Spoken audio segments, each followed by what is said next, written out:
আসসালামু আলাইকুম। সম্মানিত ভিউয়ার্স সবাই কেমন আছেন? আশা করি সবাই অনেক, অনেক ভালো আছেন। আজকে অত্যন্ত গুরুত্বপূর্ণ একটি নিউজ নিয়ে আপনাদের সামনে হাজির হয়েছি। প্রিয় ভিউয়ার্স আজকে ভিডিও টাইটেল এবং থাম্বনেল দেখে অবশ্যই বুঝতে পারছেন কি বিষয় নিয়ে কথা বলবো। আজকের বিষয় হচ্ছে ইটালির দূতাবাস থেকে যে নতুন একটি আপডেট জানিয়েছে তারা যে আসলে ভিসা পেতে এত বিলম্ব হচ্ছে কেন?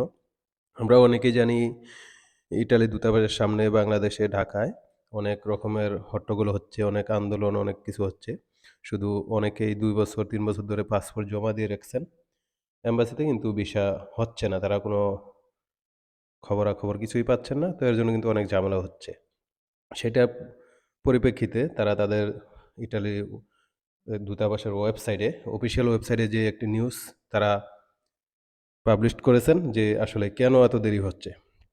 তারা জানিয়েছেন যে কোভিড-19 এর পরে, করোনা ভাইরাস মহামারীর পরে ইটালির যে ভিসা প্রত্যাশীদের হার প্রায় ৩ থেকে ৪ গুণ বৃদ্ধি পেয়েছে। আমি আপনাদেরকে বিস্তারিত পড়ে শোনাচ্ছি। ইটালির ভিসা পেতে দেরি হওয়ার কারণ ব্যাখ্যা দিয়েছে ঢাকায় অবস্থিত দেশটির দূতাবাস। মঙ্গলবার ৩০শে এপ্রিল দূতাবাস থেকে বিস্তারিত ব্যাখ্যা দিয়ে উল্লেখ করে ভিসা আবেদনের সংখ্যা কোভিড মহামারীর আগে সময়ের তুলনায় ৩ গুণেরও বেশি এবং ২০২২ সালের তুলনায় দ্বিগুণেরও বেশি। দূতাবাস জানায়, প্রতি গড়ে ৪টির মধ্যে ১টি আবেদনের সাথে জাল নথি বা অনিয়মিত নুরস্তা রয়েছে। এর পরিপ্রেক্ষিতে দূতাবাসে অতিরিক্ত চেকের সিস্টেম চালু করতে হয়েছে। এ কারণে দূতাবাসে যেই যারা লিগ্যাল অরিজিনাল নুরস্তা দিতেছেন তারাও কিন্তু ওইটার ভিতরে পড়তেছেন। এর জন্য সম্পূর্ণ যেই কাজটা আছে সেটা দেরি হচ্ছে, অনেক ঝামেলার মধ্যে দিয়ে যাইতেছেন। তো এটার কারণে কিন্তু অবৈধদের কারণে বৈধ যারা আছে তারাও কিন্তু অনেক ঝামেলার মধ্যে পড়ে গেছেন। তার জন্য তারা দুঃখ প্রকাশ করেছে এবং তারা নতুন সিস্টেম চালু করতেছেন।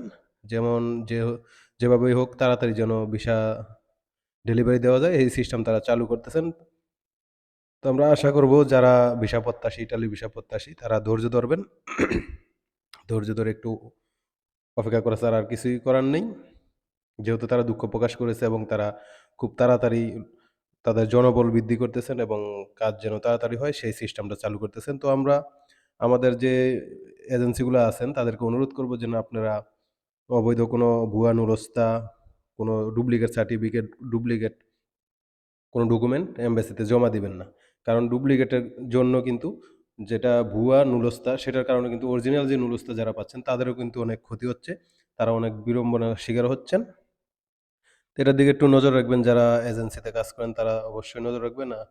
আর সবাইকে অনুরোধ জানাবো যে আপনারা একটু ধৈর্য ধরে অপেক্ষা করেন। ইনশাআল্লাহ হয়তো ভালো কিছু হতে পারে সামনের দিকে সেই আশাই করতেছি। আর নতুন একটি আপডেট আসছে সেটা হলো ইটালিতে যারা অবৈধ আসবেন তাদেরকে ইটালিতে রাখা হবে না।